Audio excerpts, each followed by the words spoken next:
విశాఖ ఉక్కు ఆంధ్రులక్కని ఆనాడు పెద్ద ఎత్తున పోరాటం చేసి 64 గ్రామాలు 26,000 ఎకరాల భూమి అనేది ఇచ్చారు. 32 మంది ప్రాణత్యాగాలు చేసి బలిదానం అయ్యి విశాఖ ఉక్కు సెంటిమెంట్ మీద ఈరోజు తీసుకొచ్చారు. విశాఖ ఉక్కు మరింత సెంటిమెంట్ మీద తీసుకొచ్చిన విశాఖ ఉక్కుని కేంద్రంలో బీజేపీ ప్రభుత్వం వచ్చిన కాడి నుంచి కూడా దాన్ని ప్రైవేట్ పరం చేయడానికే చూస్తుంది. కరోనా కష్టకాలంలో కూడా నేటి వరకు కూడా ఇంచుమించు 4 సంవత్సరాల పైచిలుక విశాఖ ఉక్కు ఆంధ్రులక్క అనే నిరాహార దీక్షలు అనేవి జరుగుతూనే ఉన్నాయి. ఒక పక్క ప్రభుత్వం వచ్చి దీన్ని ఎలాగైనా ఆ విశాఖ స్టీల్ ప్లాంట్ని చంపేయాలని ఒక దృఢ నిశ్చయంతో పెట్టుకొని ఈరోజు చాలా ఉన్న ఏదైతే బ్లాస్ట్ ఫర్నిచర్స్ అనేవి ఏవైతే ఉన్నాయో ఒక 2 అనేది గతంలో మూసేశారు. సరే, దాని తర్వాత అవి తెరిపించిన తర్వాత కూడా కాంట్రాక్ట్ అండ్ అవుట్సోర్సింగ్ కార్మికులు ఎవరైతే ఉన్నారో వాళ్ళు అంచెలంచెలుగా కూడా ఇప్పటికి ఇంచుమించు 6,000 మందిని కాంట్రాక్ట్ కార్మికులను తొలగించిన కార్మికులు కాకుండా ఈరోజు జార్ఖండ్ వరుస ఇతర ప్రాంతాల నుంచి తీసుకొచ్చి వాళ్ళు ఉద్యోగం అనేది వేసుకుంటున్నారు. ఈరోజు విశాఖ ఉక్కుకి ముడిసరుకు ఇవ్వకుండా, ఇప్పుడు ముడిసరుకు ఇస్తే విశాఖ ఉక్కు అనేది ఇంకా లాభాల్లోనే ఇంకా పరిగెట్టును, అది ఇవ్వకుండా ఈరోజు దాన్ని ఎలాగోలాగా దాన్ని మొత్తం విశాఖ ఉక్కుని నిర్వీర్యం చేయాలనే ఒక నిశ్చయంతో ఈరోజు కేంద్రంలో బీజేపీ ప్రభుత్వం పోతుంది. దానికి అనుసంధానంగా ఈరోజు కూటమి ప్రభుత్వం చంద్రబాబు నాయుడు ఎన్నికల ముందు హామీ ఇచ్చారు. విశాఖ ఉక్కు ఆంధ్రులకు ఏదైతే సెంటిమెంట్తో తీసుకొచ్చిన విశాఖ ఉక్కుని మేము ఎన్నికల్లో గెలిచిన తర్వాత తప్పకుండా దాన్ని మేము కాపాడుతాం, పరిరక్షిస్తాం అనేది ఈరోజు చెప్పారు. పల్లా శ్రీనివాసరావు గారు ఆమరణ నిరాహార దీక్ష చేశారు. చంద్రబాబు నాయుడు గారు వచ్చి దాన్ని ఆమరణ నిరాహార దీక్షని ఆయన మరి నిమ్మరాసం ఇచ్చి విరమించడం అనేది జరిగింది. ఈరోజు మరి పల్లా శ్రీనివాస్ గారే అవాకులు చవాకులు మాట్లాడే పద్ధతులు ఈరోజు ముందుకు పోతున్నారు. మనం చూసాంగా సమ్మిట్ జరిగింది. ఇక్కడ సమ్మిట్ జరిగితే చంద్రబాబు నాయుడు గారు చెప్తారు, ఆయన తెల్లేనిగుల కింద ఈరోజు ఎవరైతే ఉన్నారో ఎంప్లాయీస్ అనేది ఆ విధంగా ఈరోజు గాడి కట్టి, రెండోది విశాఖ ఉక్కులో పనిచేస్తున్న కార్మికులు ఎంతైతే పనిచేస్తారో అంతే జీతం ఇస్తామని చెప్తున్నారు. ఎంత దౌర్భాగ్యం అంటే, మీరు కాపాడుతానని చెప్పి ఈరోజు విశాఖ ఉక్కుని అనేది ప్రైవేట్ పరంలోనే మొత్తం దాన్ని అమ్మే విధంగా బీజేపీ ఏది చెప్తుందో అదే పందాలో మీరు ముందుకు పోయే పద్ధతిలో ముందుకు పోతున్నారు. రెండోది మిత్తల్ స్టీల్ ప్లాంట్, ఈరోజు మిత్తల్ స్టీల్ ప్లాంట్ ఏదైతే ఉందో మరి నక్కపల్లిలో పెడుతున్న దానికి 9 మంది ఎంపీలంటే ఎంత వాళ్ళకి సిగ్గు ఉంటే దానికి ముడిసరుకులు ఇవ్వాలనేది అక్కడ ఎవరైతే కుమారస్వామి ఉన్నాడో మరి దానికి స్టీల్ మినిస్టర్గా ఉన్నవాడిని అడుగుతున్నారు. విశాఖ ఉక్కును కాపాడుతానని అన్నాడు ఎన్నికల ముందు మీరు చెప్పారు. ఈరోజు మిత్తల్ ట్రాన్స్పోర్ట్కి మరి ఏవైతే మైనింగ్ ఇమ్మని అడగడం అనేది ఎంత సిగ్గుమాలిపు అనేది కూడా మేము ప్రశ్నిస్తున్నాం. ఏదైతే ఈరోజు ముడిసరుకులు లేకపోయినా 2014 ముందు చాలా ఉత్పత్తి అనేది ఎక్కువగా చేశారు. ఈరోజు డివిడెంట్ల కిందే కేంద్రానికి కానీ రాష్ట్రానికి కానీ ఈరోజు 60,000 కోట్ల రూపాయలు అనేది ఈరోజు కట్టారు డివిడెంట్ రూపంగా. మరి స్టీల్ ప్లాంట్ ఉండబట్టే మొన్న కరోనాలోని ప్రజలంతా కూడా అల్లాడిపోతూ అంటే అరచేతిలో ప్రాణాలు పెట్టుకొని బిక్కుబిక్కుమంటుంటే ఈరోజు ఏదైతే వాళ్ళ ఆక్షన్ అనేది ఏదైతే ఉందో ఈరోజు స్టీల్ ప్లాంట్ అనేది తక్కువ డబ్బులకి అనేది ఈరోజు సప్లై చేయడం అనేది జరిగింది. మరి అటువంటి స్టీల్ ప్లాంట్ ఈరోజు ప్రభుత్వ రంగంలో ఉండబట్టే ఈరోజు స్టీల్ ప్లాంట్ అనేది అటువంటి ప్రజలకు కూడా అంత అందుబాటులోకి, రెండోది స్టీల్ కూడా అంత నాణ్యతమైన స్టీల్ని కూడా అందించడం జరుగుతుంది. రెండోది మనం చూసాంగా మన ఇండిగో సంబంధించి మరి ప్రైవేట్కి ఇచ్చిన తర్వాత ఎయిర్లైన్స్ మీరు మానేసి ఇండిగోకి ఇచ్చిన తర్వాత ప్రజలు ఎంత ఇబ్బంది పడ్డారు. ఇతర రాష్ట్రాలకు వెళ్ళడానికి వాళ్ళకి అక్కడికి సంబంధించి ఏదైతే ఉందో ఆ ఈసా అనేది టైం అయిపోతుంది అనేది దానికి ఎటువంటి అరేంజ్మెంట్ చేయకుండా ఈరోజు ఇండిగో వాళ్ళు మొండిగా ఉన్న దాని కేంద్ర ప్రభుత్వం అనేది క్వాలిటీ అనేది ఇవ్వాలి. క్వాలిటీ అనేది ఇవ్వకుండా ఈరోజు క్వాలిటీ లేకుండా ముడిసరుకు అనేది ఇస్తున్నారు. ఇచ్చిన తర్వాత అది ఏదైతే ఆ క్వాలిటీ లేని ముడిసరుకుని తీసుకొచ్చి అక్కడ ఐరన్ ఓర్ సంబంధించి ఏదైతే తయారవుతుందో దానికి సంబంధించి ఆ క్వాలిటీ లేపడం వల్ల ఆ స్టీల్లో కూడా మన నాణ్యత లేని పరిస్థితి అనేది ఉంటుంది. మరి మీరు అటువంటి ముడిసరుకు అనేది ఇప్పుడు ఇచ్చి నాణ్యత లేనిది ఇప్పుడు నాణ్యతగా ఆ స్టీల్ అనేది తయారవ్వాలంటే ఎలా తయారవుద్ది అనేది ప్రభుత్వం కూడా ఆలోచన చేయాలి. మీరు అసలు ఆ ముడిసరుకు అనేది క్వాలిటీగా ఇవ్వాలి. ఇచ్చే ముడిసరుకు అనేది ఏదైతే ఉందో ఇతర స్టీల్ ప్లాంట్లు ఏవైతే ఉన్నాయో కదా, బిలాయ్ కానీ ఇతర ప్రాంతాల్లో ఉన్న స్టీల్ ప్లాంట్లు దీనికి కూడా ముడిసరుకు ఇస్తే ఇంకా స్టీల్ ప్లాంట్ అనేది లాభాల్లో ఉంటుంది.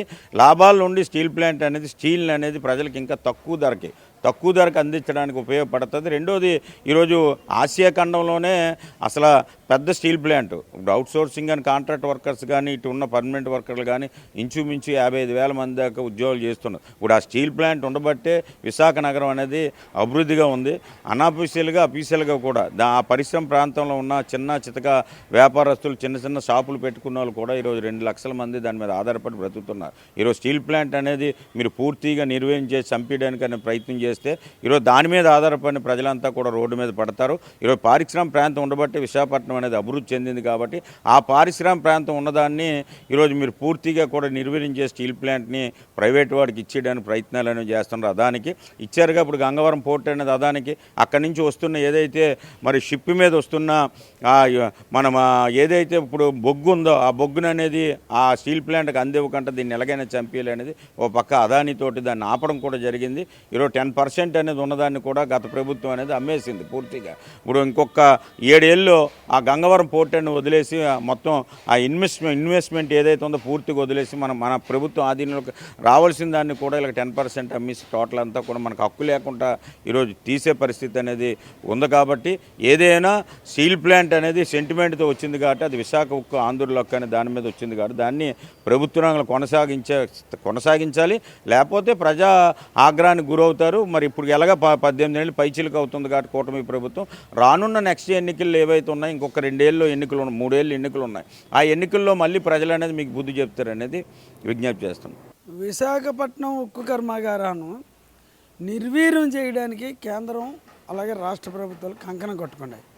దీనికి ఉదాహరణ ఏంటంటే నాణ్యమైనటువంటి ముడిసరికి ఇవ్వకుండా సక్రమైన ఉత్పత్తి కార్మికులు చేయలేకపోతున్నారని నెపం చేయడం ఇది అత్యంత హేయమైన చర్యగా మేము భావిస్తున్నాం.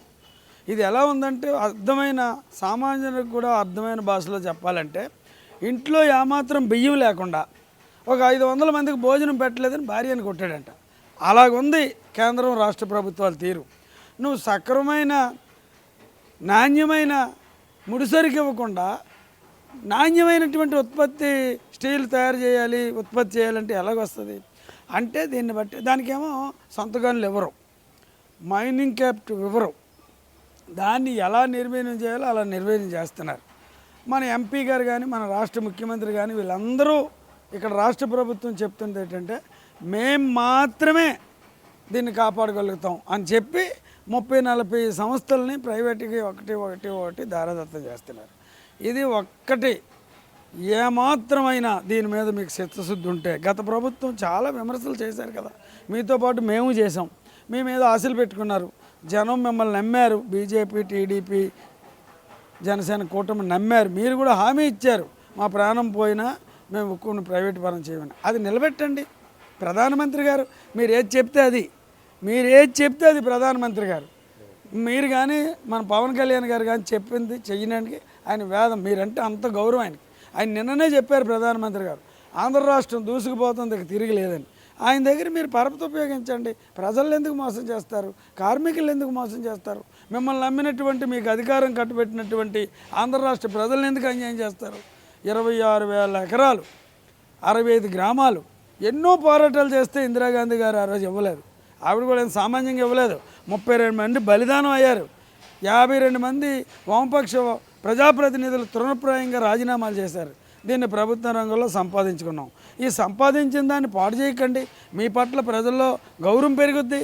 అంతేగాని మేమే దీన్ని నిలబెడతామని మాటలు చెప్పి కిందని తోక్కోసేయడం ఇదంతా కేవలం ఆ భూమి ఉంది కాబట్టి ఆ భూమి ఏ అదానికో అంబానీకో కార్చౌక కట్టబెట్టి కార్మికులు అన్యాయం చేయడానికి తప్పితే మరొకటి కాదు. ముడిసరికి ఎవరు, క్యాపిటల్ మైన్స్ ఎవరు, ఏమి ఎవరు. ఇప్పుడు వాళ్ళ డిమాండ్ ఏంటి? మహాప్రభు కనీసం సెయిల్లోనైనా విలీనం చేయండి అంటున్నారు. నిన్న బీచ్లో రన్ కూడా పెట్టారు.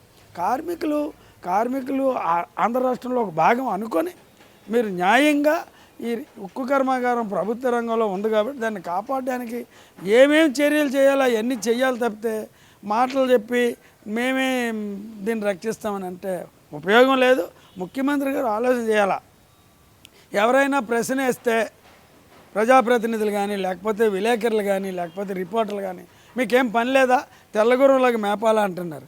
మీకు ముందు తెలీదా? ఎన్నికల ముందు నేనే కాపాడుతానని చెప్పారు కదా మీరు. మేమేం మిమ్మల్ని తప్పు పట్టడం లేదు. మీ పట్ల ఆంధ్ర రాష్ట్ర ప్రజలకి అపారమైన నమ్మకం కలిగించండి.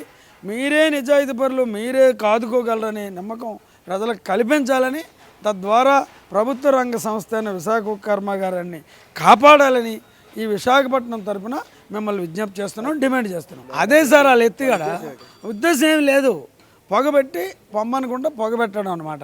ఇప్పటికే ప్రభుత్వ ఉద్యోగులందరూ రిటైర్ అయిన వాళ్ళకి రిక్రూట్మెంట్ లేదు. ఉత్పత్తి చేసే కార్మికులు, ఒప్పంద కార్మికులు ఉన్నారు కదా, వాళ్ళు తినేయడానికి రకరకాలుగా. నేను మొదట చెప్పాను కదా, నువ్వు కావలసిన ముడిసరుకు న్యాయమైనది ఇచ్చి పని చేయకపోతే అడుగు. అసలు అడ్మినిస్ట్రేషన్ ఏం చేస్తుంది? కార్మికులు సరే, కార్మికులు మీరు అన్నట్టు పని చేయట్లేదు. వాళ్ళని నిర్మూలించవలసినటువంటి అధికారులు ఏం చేస్తున్నారు? అధికారులు వదిలేసి కింద మీద పడతారా? మీరు న్యాయమైన ముడిసరికి ఇవ్వరా? ఇవన్నీ తప్పిదాలు తప్పిపుచ్చుకొని దాన్ని ఇదిగో మా తప్పు లేదు, కార్మికులు ఉత్పత్తి లేకపోవడం వల్ల ఇది ప్రైవేట్గా అప్పచెప్పామని కథలు చెప్పడానికి తప్పించుకోవడానికి తప్పితే ఇది మరొకటి కాదు. ఇది ఏమైనా విశాఖ ఉక్కు కర్మాగారాన్ని ప్రైవేటు వ్యక్తులకు దారాదానం చేసే సులువైన మార్గం. ఇలాగ రకరకాలుగా కార్మికులు దాడి చేసి నెపం వాళ్ళ మీద తోసి వాళ్ళు తప్పించుకోవడానికి తప్పితే మరొకటి కాదనేది ప్రజలందరికీ అర్థమైంది. ఎప్పటికైనా మించిపోయింది లేదు. మిమ్మల్ని నమ్ముకున్నటువంటి ఆంధ్ర రాష్ట్ర ప్రజలకు నమ్మకం కలిగించండి. ప్రభుత్వ రంగంలోనే కొనసాగిస్తాం విశాఖ ఉక్కు కర్మాగారాన్ని భరోసా కల్పించాల్సిందిగా విజ్ఞప్తి చేస్తున్నాం.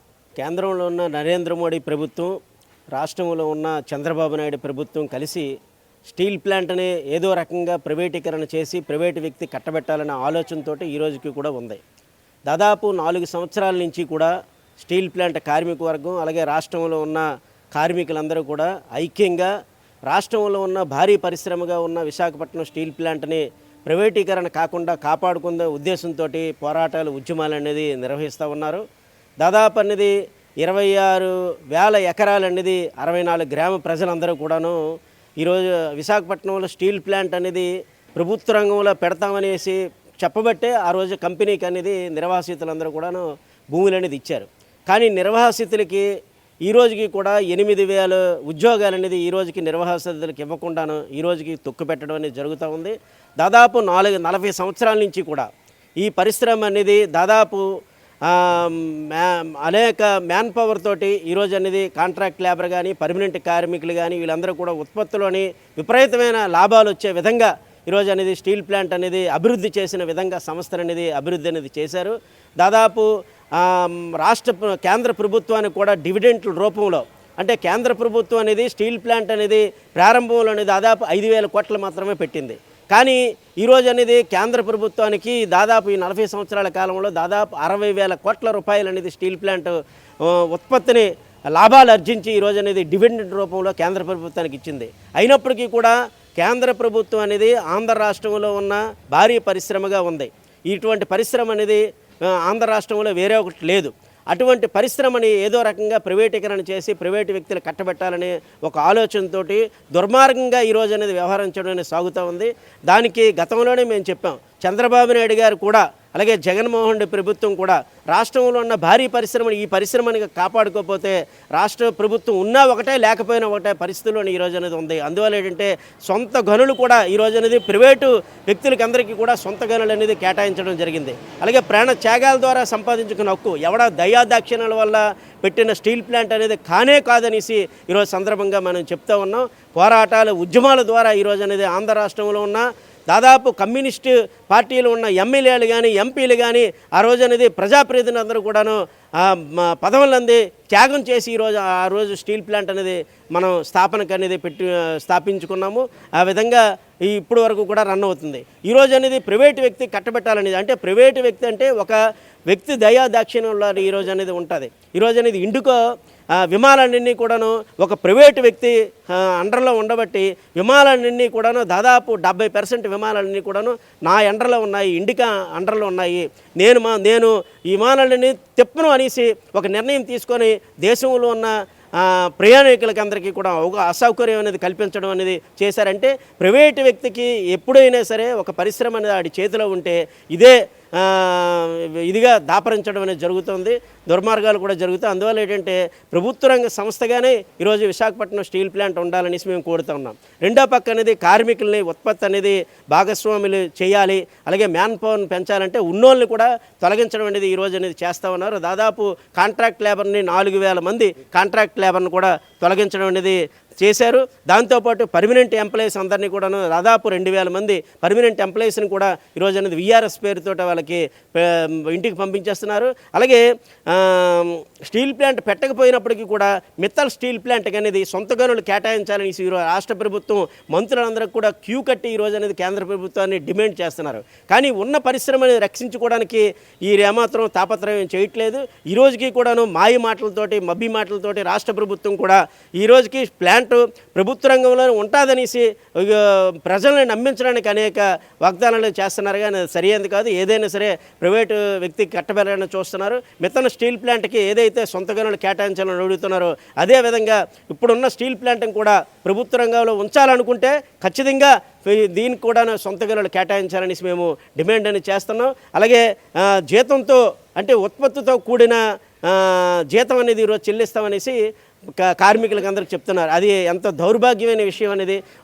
పని గంటలు ఏదైతే ఉన్నదో పనికి తగ్గ వేతనం అనేది ఈరోజు అనేది ఇస్తున్నారు. ఉత్పత్తితో కూడిన జీతం అనేది ప్రపంచంలోనే దేశంలోనే ఎక్కడా కూడా అటువంటి ముడిపెట్టడం అనేది జరగదు.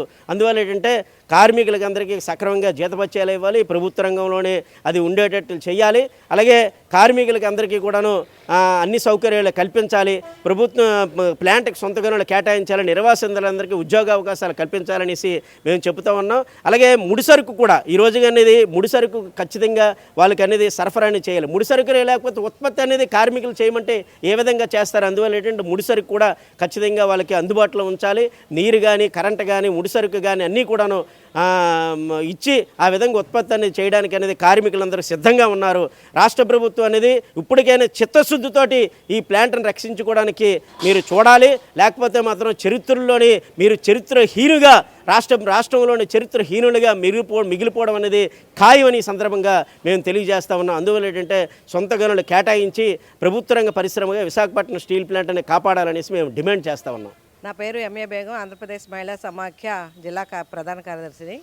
మన విశాఖపట్నంలో స్టీల్ ప్లాంట్ అది ప్రాధాన్యతమైన ఫ్యాక్టరీ. అది దాన్ని 32 ప్రాణాలు త్యాగం చేసి ఏర్పాటు చేసుకునే ఇలాంటి స్టీల్ ప్లాంట్ని ప్రైవేటీకరణ చేయడం అంటే చాలా దుర్మార్గమైన విషయం. ఏంటంటే ఇప్పుడు కూటమి ప్రభుత్వం ఎన్నికలకు ముందే ఏం హామీ ఇచ్చింది?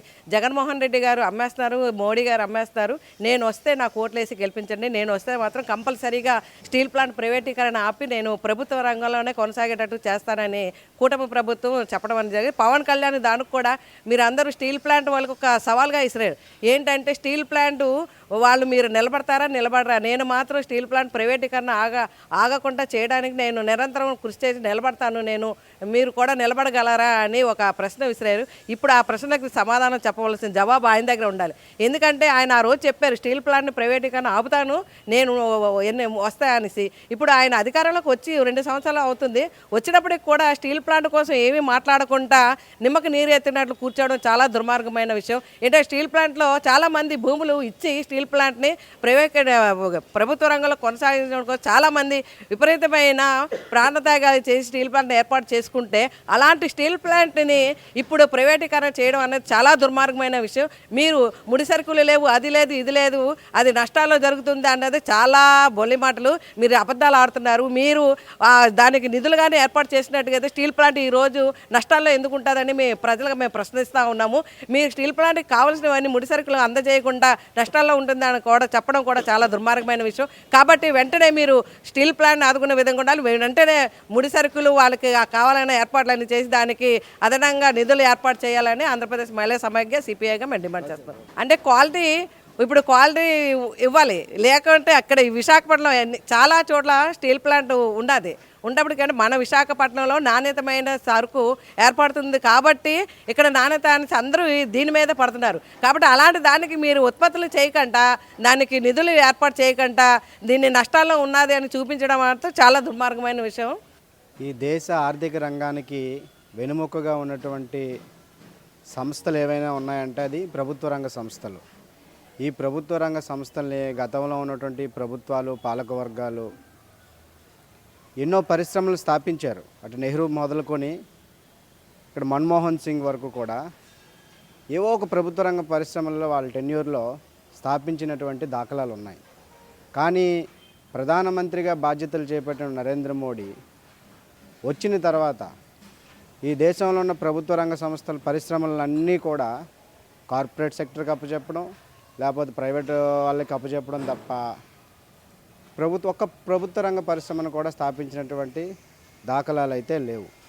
ఉన్నటువంటి ప్రభుత్వ రంగ సంస్థలను కూడా పూర్తిగా ప్రైవేట్ పరం చేస్తున్నారు. ఈ నేపథ్యంలోనే ఉమ్మడి ఆంధ్రప్రదేశ్లోనే ఒక పెద్ద దేశంలోనూ కూడా దేశం మొత్తం మీద చూసుకున్నా సరే సముద్ర తీరంలో ఉన్నటువంటి ఉక్కు కర్మాగారం ఏదైనా ఉందంటే అది విశాఖ ఉక్కు కర్మాగారం. ఈ విశాఖ స్టీల్ ప్లాంట్ కూడా ఆషామాషిగా ఏం రాలే. అనేక మంది స్థానికంగా ఉన్నటువంటి రైతులు దరిదాపుగా 22,000 ఎకరాల భూమిని వాళ్ళు ఈ పరిశ్రమ కోసం త్యాగం చేశారు. అంతేకాకుండా ఈ పరిశ్రమ రావడం కోసం అప్పట్లో ఉన్నటువంటి విద్యార్థులు కానివ్వండి, కమ్యూనిస్టు పార్టీ రాజకీయ నాయకులు కానివ్వండి, ఎమ్మెల్యేలు లేకపోతే వీళ్ళంతా కూడా రాజీనామాలు చేశారు. అంతేకాకుండా 32 మంది అమరుల త్యాగాలకి ప్రతీక ఆ విశాఖ ఉక్కు కర్మాగారం. 32 మంది బలిదానంతో వచ్చింది ఆ విశాఖ ఉక్కు కర్మాగారం. అటువంటి విశాఖ ఉక్కు కర్మాగారాన్ని ఈరోజు పూర్తిగా నరేంద్ర మోడీ ప్రభుత్వం వివిధ రకాల ఎత్తుగడలతో, వివిధ రకాల కుంటి సాకులతో ఈ పరిశ్రమని మూతవేయడానికి గత కొన్ని సంవత్సరాలుగా ఒక పకడ్బందీ ప్రణాళికతో దాన్ని ప్రైవేటు వాడికి, కార్పొరేట్ సెక్టర్కి అప్పచెప్పేటువంటి ప్రయత్నం చేస్తున్నటువంటి సందర్భంలో కార్మికులు సోమరపోతులని, ఇటీవలే మన ముఖ్యమంత్రి చంద్రబాబు నాయుడు గారు కూడా వైట్ ఎలిఫెంట్ మాదిరిగా ఇంట్లోనూ కూర్చోబెట్టుకుంటామా, కార్మికులు పని చేయకపోతే ఎలాగా పరిశ్రమ మనం ప్రభుత్వ రంగంలో కొనసాగించాలి, దాని మనుగడ ఏంటని ఒక బాధ్యతారాహిత్యమైనటువంటి పద్ధతుల్లో ఒక రాష్ట్ర ముఖ్యమంత్రిగా ఉమ్మడి ఆంధ్రప్రదేశ్ ఇటు చూసుకున్న అటు చూసుకున్న ఈ 2 రాష్ట్రాల్లో నాకన్నా పెద్ద పోటుగాడు లేడు, పెద్ద అనుభవజ్ఞుడు రాజకీయ నాయకుడు కూడా లేడు. చట్టసభల్లో నాదే అత్యంత అనుభవం ఉన్నటువంటి నాయకుడిని అని చెప్పుకున్నటువంటి చంద్రబాబు నాయుడు ఇంత బాధ్యతారాహిత్యంగా అక్కడ కార్మికుల్ని, స్టీల్ ప్లాంట్ని అవమానపరిచేటువంటి పద్ధతుల్లో మాట్లాడారంటే ఇది ఎంత దుర్మార్గమో ఒక్కసారి ఆలోచించాలి. అంటే గతంలో ఉన్నటువంటి జగన్మోహన్ రెడ్డి ప్రభుత్వం అదే పద్ధతుల్లో వ్యవహరించింది. ఇప్పుడు ఉన్నటువంటి చంద్రబాబు నాయుడు కూడా అదే పద్ధతుల్లో వ్యవహరిస్తున్నారు. వీళ్ళు ప్రతిపక్షంలో ఉంటే ఒక మాట, అధికారంలో ఉంటే ఒక మాట. ఇటువంటి ద్వంద్వ వైఖరితో ఈ రాష్ట్రంలో ఉన్నటువంటి పెద్ద కర్మాగారం విశాఖ ఉక్కు కర్మాగారాన్ని దాన్ని నిర్వీర్యం చేయడానికి ప్రయత్నం చేస్తున్నారు. ఈ నేపథ్యంలోనే అక్కడ ఉన్నటువంటి కార్మికులను కించపరుస్తున్నారు. సరైనటువంటి సొంత గనులు ఇవ్వండి స్వామి అని చెప్తుంటే వీళ్ళు ఎక్కడా కూడా సొంత గనులు ఎవరు. కానీ ఇక్కడ ఉన్నటువంటి పనికిమాల ఎంపీలు ఎవరైతే ఉన్నారో తెలుగుదేశం ఎంపీలు, వీళ్ళు వెళ్ళి ఇంకా నిర్మాణం కానిటువంటి నక్కపల్లిలో మెటల్ స్టీల్ ఫ్యాక్టరీకి గనులు ఇవ్వమని అడుగుతూ ఉన్నారు. ఇది ఎంతవరకు సమంజసమని మేము ఇక్కడ ఉన్నటువంటి ప్రజానికంగా ప్రశ్నిస్తూ ఉన్నాం. ఇక్కడే ఉన్నటువంటి ఎంపీ శ్రీ భరత్ ఆయన ఎన్నికల మేనిఫెస్టోలో కూడా చాలా స్పష్టంగా మీ అధికారంలో నన్ను ఎంపీగా గెలిపిస్తే తప్పనిసరిగా విశాఖ ఉక్కు కర్మాగారాన్ని కాపాడడంలో నేను చాలా క్రియాశీలకమైన పాత్రను పోషిస్తామని ఆయన ఇచ్చినటువంటి బ్రోచర్లో, ఎన్నికల్లో ప్రజలకు పంచినటువంటి బ్రోచర్లో ఆయన చాలా స్పష్టంగా చెప్పాడు. విద్యావేత్త, అందులోని ఇప్పుడు తెలుగుదేశం పార్టీ కేంద్రం ఏం చెప్తే అది వినేటువంటి పరిస్థితుల్లో ఉన్నారు. ఎందుకంటే 2 ఊతకర్రల సాయంతో ఈరోజు కేంద్రంలో నరేంద్ర మోడీ ప్రభుత్వం నడుస్తూ ఉంది. ఒకటి మెజారిటీ పార్ట్ చంద్రబాబు నాయుడు నాయకత్వంలోని తెలుగుదేశం పార్టీ ఎంపీలు ఈరోజు నరేంద్ర మోడీకి ఆ ప్రభుత్వానికి మద్దతు ఇస్తేనే ఆయన 2 కాళ్ళు సాయంతో నడవగలుగుతున్నాడు. రెండో కర్ర ఈరోజు నితీష్ కుమార్, బీహార్ ముఖ్యమంత్రిగా ఉన్న నితీష్ కుమార్ జేడీయూ ఏదైతే ఉందో వీళ్ళ ఎంపీలు కూడా సహాయంతో ఈరోజు ప్రభుత్వం నడుస్తుంది. కాబట్టి ఈరోజు చంద్రబాబు నాయుడు ఏం చెప్పినా సరే, అక్కడ జరిగేటువంటి పరిస్థితి ఉన్నా సరే ఆ దిశగా వీళ్ళు ఎక్కడా కూడా చిత్తశుద్ధితో ప్రయత్నం చేయట్లేదు. దీన్ని పూర్తిగా కార్పొరేట్ సెక్టర్లకి, ప్రైవేట్ వ్యక్తులకు కట్టబెట్టడంలో భాగంగానే ఈరోజు రకరకాల కుటిల ప్రయత్నాలు చేస్తూ అక్కడ సరైనటువంటి ముడి సరుకుని అందించరు, నాణ్యత లేని ప్రమాణాలు పాటిస్తారు. అనేక ప్రమాదాలు జరుగుతుంటే ఆ ప్రమాదాలను కుంటి సాకులుగా చూపించి దీన్ని ఏదో ఒకలాగా నిర్వీర్యం చేయడానికి ప్రయత్నం చేస్తూ ఉన్నారు. కానీ ముడి సరుకును అందించకుండా ఈరోజు ఉన్నా సరే వాళ్ళు సొంతగా అనేకమైనటువంటి స్టీల్ ప్లాంట్కి అనేకమైన లాభాలు చేకూర్చి ఆ లాభాలను కేంద్ర ప్రభుత్వానికి అందించినటువంటి పరిస్థితి ఉంది. ఇప్పటికైనా సరే సొంత గనులు కేటాయించండి, స్టీల్ ప్లాంట్ పట్ల చిత్తశుద్ధితో వ్యవహరించండి. అటు జగన్మోహన్ రెడ్డి కానివ్వండి, ఇటు అధికారంలో ఉన్నటువంటి చంద్రబాబు నాయుడు కానివ్వండి, వీళ్ళందరూ కూడా వివిధ రాజకీయ పార్టీలు రాష్ట్రంలో ఉన్నాయి. ఆ రాజకీయ పార్టీలని, ప్రజా సంఘాలని తీసుకుని చంద్రబాబు నాయుడు నాయకత్వంలోనే మేము కూడా చెప్తా ఉన్నాం. చంద్రబాబు నాయుడు నాయకత్వంలో వీళ్ళందరినీ కూడా సమీకరించి ఒక పెద్ద ఎత్తున కేంద్రం పైన ఒత్తిడి తీసుకొస్తే తప్పనిసరిగా విశాఖ స్టీల్ ప్లాంట్ అనేది ప్రభుత్వ రంగంలోనే కొనసాగుతుందని ఘంటాపదంగా చెప్పదలుచుకున్నాం. దానికి అనేకమైనటువంటి ఉదాహరణలు ఉన్నాయి. ఈ విశాఖ ఉక్కు కర్మాగారాన్నే కాకుండా దేశంలో మొత్తం 5-6 స్టీల్ ప్లాంట్లని ప్రైవేటీకరణ చేస్తామని చెప్పి 3-4 ఏళ్ళ క్రితమే కేంద్ర ప్రభుత్వం ప్రకటించింది. అందులోని భాగంగా కర్ణాటకలో ఒక స్టీల్ ప్లాంటు, లేకపోతే ఒరిస్సాలో ఒక స్టీల్ ప్లాంటు, జార్ఖండ్లో ఒక స్టీల్ ప్లాంటు, ఇలా 5-6 స్టీల్ ప్లాంట్లని వీళ్ళు ప్రైవేటీకరణ చేస్తామని చెప్పినటువంటి సందర్భంలో ఆ రాష్ట్ర ప్రభుత్వాలు ఆ రాష్ట్ర ప్రయోజనాలను కాపాడుకోవడం కోసం పెద్ద ఎత్తున కేంద్రం ప్రభుత్వం పైన ఒత్తిడి తీసుకొచ్చారు. ఒత్తిడి తీసుకురావడమే కాకుండా ఆ స్టీల్ ప్లాంట్ ప్రైవేటీకరణ ప్రతిపాదనని విరమించుకునే విధంగా చేశారు. కానీ మీకెందుకు ఆ చిత్తశుద్ధి లేదు?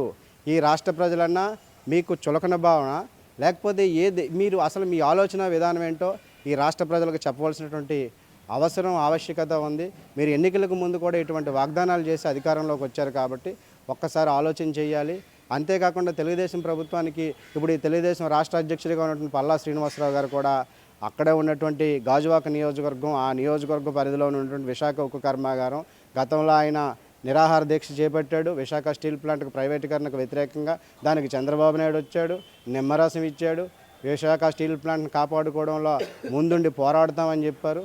మరి మీ పోరాటం, మీ మాటలు, మీ ఆరాటం ఏమయ్యాయని మేము అడుగుతూ ఉన్నాం. కాబట్టి రాష్ట్రంలోని అత్యధిక మెజారిటీని ఇచ్చి అక్కడ ఉన్నటువంటి కార్మిక వర్గం, అక్కడ ఉన్నటువంటి స్థానిక ప్రజలు గెలిపిస్తే మీరు ఇక్కడ ఉన్నటువంటి ప్రజానీకానికి, ఈ రాష్ట్ర ప్రజానీకానికి చేసేటువంటి పరిస్థితి ఇదా అని మేము అడుగుతా ఉన్నాం. కాబట్టి పల్లా శ్రీనివాసరావు గారు ఆలోచించుకోవాలి, చంద్రబాబు నాయుడు గారు కూడా ఆలోచించుకోవాలి. అధికారం శాశ్వతం కాదు, ప్రజాస్వామ్యం, ప్రజలు ముఖ్యం, ఇక్కడ ఉన్నటువంటి స్టీల్ ప్లాంట్ ముఖ్యం. కాబట్టి విషయంలో చిత్తశుద్ధితో వ్యవహరించాలని మేము విజ్ఞప్తి చేస్తూ ఉన్నాం. నా పేరు కుమార్ మంగళం. ఈ రోజుని విశాఖ స్టీల్ ప్లాంట్ గత 5 సంవత్సరాలు పైబడి ఒక పెద్ద పోరాటం నిర్వహిస్తున్నారు. దాన్ని ప్రైవేటీకరణ చేయకూడదు అనేటువంటి నేపథ్యంలో ఏదో ఒక కారణం చూపి ఈ రోజుని స్టీల్ ప్లాంట్ని నిర్వీర్యం చేయాలి అనేటువంటి పద్ధతిలోనే కేంద్ర ప్రభుత్వం ముందుకెళ్తున్నది. ఇందులో ప్రధానంగా ఇప్పటిదాకా విశాఖ స్టీల్కు ఉన్నటువంటి ఒక ప్రత్యేకమైన లక్షణం ఏంటంటే దాని క్వాలిటీ. ఈ రోజు దాకా కూడా ఎప్పుడు క్వాలిటీ పరంగా మిగిలిన స్టీల్లో రూపాయి ఎక్కువ రేట్ ఉందేమో తప్పించి మిగిలిన వాటిలో కంపేర్ చేసుకుంటే మన క్వాలిటీకి ఎక్కడ ధీటైనటువంటి క్వాలిటీ సప్లై చేసేటువంటి సంస్థగానే ఈ రోజుని విశాఖ స్టీల్ ప్లాంట్ పేరు ప్రఖ్యాతలు సాధించింది. ఆ రకంగా ఉండడం వల్లే అత్యధిక ఆర్డర్లను కూడా సంపాదించినటువంటి సంస్థగా కూడా వెలుగొందింది. మోడీ ప్రభుత్వం వచ్చిన తర్వాత దీన్ని ఏదో ఒక రూపంలో ప్రైవేట్ వాళ్ళకి అప్పచెప్పాలనే ఒకే ఒక లక్ష్యంతో ఈ రోజుని పనిచేస్తుంది. మనం అందరం ఆల్రెడీ చూసాం. ఎందుకంటే ఇప్పటికే 42 డిపార్ట్మెంట్లని ఎక్స్ప్రెషన్ ఆఫ్ ఇంట్రెస్ట్లు ఇచ్చింది. దాంట్లోంచి ఎలాగోలాగా మొత్తం కొత్తగా ఒక యజమానికి అప్పచెప్పలేనటువంటి పరిస్థితుల్లో మొక్కలు చేసి దాన్ని ఏదో రూపంలో ప్రైవేట్ వాళ్ళకి అందించాలనేటువంటి పద్ధతుల్లో ఈ రోజుని కేంద్ర ప్రభుత్వం 42 ఈఓలు ఎక్స్ప్రెషన్ ఆఫ్ ఇంట్రెస్ట్ని పిలవడం అనేది జరిగింది. అది ఇంకా పెండింగ్లో ఉంది, అది ఇంకా అవల. ఇప్పటిదాకా కూడా ప్రభుత్వం 1% కూడా డిజిన్వెస్ట్మెంట్ చేయలేకపోకుండా ఉండడానికి కారణం ఏంటంటే గత 5 సంవత్సరాల నుండి ఇటు కార్మిక వర్గం కానివ్వండి, ప్రజలు కానివ్వండి పెద్ద ఎత్తున పోరాటాల్లో ఉండడం వల్ల ఈ రోజుకి ఆ పోరాటాలు కొనసాగుతున్నాయి. కనుక వాటిని 1% కూడా డిజిన్వెస్ట్మెంట్ చేయలేనటువంటి పరిస్థితుల్లో కేంద్ర ప్రభుత్వం ఉంది. దీన్ని ఏ రకంగా వదిలించుకోవాలి, దీన్ని ఏ రకంగా వాళ్ళ తాలూకా అనుయాయులకి అప్పచెప్పాలి అనేటువంటి లక్ష్యంతో పనిచేస్తున్న కేంద్ర ప్రభుత్వం నాణ్యమైన ముడిసరుకు కూడా అందకుండా ఈ రోజున అడ్డుకోవడం అనేది జరుగుతున్నది. ఒక నాణ్యమైన ముడిసరుకు అందకపోవడానికి రకరకాల కారణాలు. ఒక పక్క కేంద్ర ప్రభుత్వం ఆ పద్ధతిలో ఉంటే క్వాలిటీ కంట్రోల్ మెయింటైన్ చేయవలసినటువంటి యాజమాన్యంలో ఉండేటువంటి పెద్ద పొజిషన్లో ఉన్నవాళ్ళు కూడా ఈ రోజుని అటు కేంద్ర ప్రభుత్వం ఇచ్చే ఆదేశాలకు అనుగుణంగానే ఇక్కడ అడుగులు వేయడం ద్వారా నాణ్యత లేనటువంటి ముడిసరుకుని కొనడం అనేది జరుగుతున్నది. నాణ్యత లేని ముడిసరుకు ఎప్పుడైతే కొన్నారో నాణ్యత లేని సరుకు ఉత్పత్తి అవుతుంది. ఆ సరుకు ఉత్పత్తి అయిన దానికి నాణ్యత లేదని దాన్ని నెపాన్ని ఈ రోజుని కార్మికుల మీద నెట్టి వీళ్ళకి అసలు చేత కావట్లేదు, ఈ రకంగా కార్మికులు నాణ్యమైనటువంటి స్టీల్ని ఉత్పత్తి చేయలేకపోతున్నారని అభాండాన్ని ఈ రోజుని కార్మికుల మీద వేస్తున్నారు. ఇది చాలా దుర్మార్గమైనటువంటి చర్య.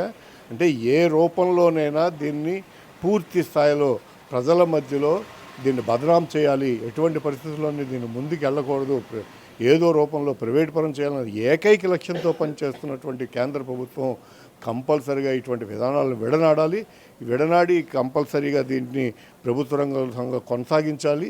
అలా కొనసాగించేటట్లు కార్మిక వర్గంతో పాటు మేమందరం కూడా చేదోడు వాదోడుగా ఉండి వాళ్ళ పోరాటాన్ని పూర్తి స్థాయిలో సక్సెస్ అయ్యేదాకా కూడా మేము సాయశక్తుల మా వంతు మా తాలూకా బాధ్యతగా మేము నిర్వహిస్తాం, ప్రజలను చైతన్యపరుస్తాం. ఏ రకంగా అయితే ఈ రోజుని కేంద్ర ప్రభుత్వం 3 సరుకుల విషయంలో కానివ్వండి, కార్మికులను తొలగించడం విషయంలో కానివ్వండి, లేదు పరిశ్రమని ఏ రకంగా ఎన్ని రకాల అంటే అష్టదిగ్బంధనం చేయడం అంటాం, అన్ని యాంగిల్స్ నుండి ఈ పరిశ్రమని చుట్టుముట్టి ఇక రానున్న కాలంలో పరిశ్రమ నడవదు అనేటువంటి ఒక వాతావరణాన్ని క్రియేట్ చేయాలనేటువంటి ప్రభుత్వం ఏదైతే ఈరోజు నిర్ణయించుకుందో ఆ నిర్ణయాన్ని తిప్పికొట్టే విధంగా మా పోరాటాలు ఉంటాయి.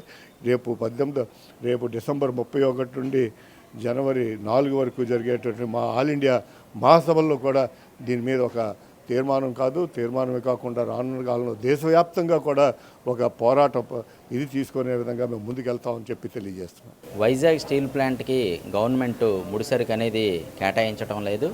అనేక సంవత్సరాలుగా కార్మికులు పోరాటం చేస్తున్న ముడిసరుకు అనేది సక్రమంగా ఇవ్వటం లేదు. ఇచ్చినట్టు ముడిసరుకు కూడా క్వాలిటీ లేనిది ఇచ్చి మళ్ళీ నష్టాలు వస్తున్నాయని చెప్పి కార్మికుల మీద నెపం పెట్టి స్టీల్ ప్లాంట్కి కుట్రపూరితంగా దాన్ని నిర్వీర్యం దాన్ని నాశనం చేయాలని, ప్రైవేటీకరణ చేయాలని చెప్పేసి గవర్నమెంట్ భావిస్తుంది. ఇది సరైనది కాదని చెప్పి విశాఖవాసిగా కోరుతున్నాం. సరైన ముడిసరుకు ఇచ్చి దాన్ని లాభాల బాట పట్టించి కార్మికుల సంక్షేమానికి స్టీల్ ప్లాంట్ ప్రగతి పదంలో నడిపించాలని చెప్పేసి కోరుతున్నాం. కావాలని ప్రభుత్వ విధానాలలో ప్రైవేటీకరణ కుట్రలో భాగంగా ఇది స్టీల్ ప్లాంట్ ప్రైవేటీకరణ చేయాలని చెప్పేసి గవర్నమెంట్ డైరెక్ట్గా చూస్తుంది. కార్మికులు తన శక్తికి మించి కష్టపడి పనిచేసి దాని ఉత్పత్తిని కూడా పెంచుతున్నారు, లాభాల బాట పట్టిస్తున్నారు. కావాలని ఈ కుట్రలో ప్రైవేటీకరణ చేయాలని చెప్పేసి ప్రజల యొక్క ఆదాయం గాజువాక్ కానీ కోరవనపాలెం కానీ ప్రజల యొక్క తలసరి ఆదాయం పెంపుదల కానీ స్టీల్ ప్లాంట్ వల్లే సాధ్యమైంది. అదేవిధంగా మొత్తం ఉత్తరాంధ్రకి తలమానికంగా ఉన్నటువంటి స్టీల్ ప్లాంట్ని ప్రభుత్వ విధానాల ప్రైవేటీకరణ విధానాల్లో భాగంగానే దాన్ని నిర్వీర్యం చేయాలని ప్రభుత్వం చూస్తుంది.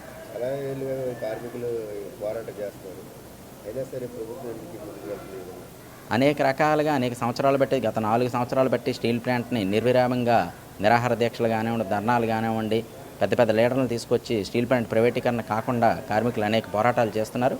ఎన్ని పోరాటాలు చేసినా ప్రభుత్వం కావాలని ప్రైవేట్ వాళ్ళు కట్టబెట్టాలని ఈ విధంగా కుట్ర పన్నుతుంది.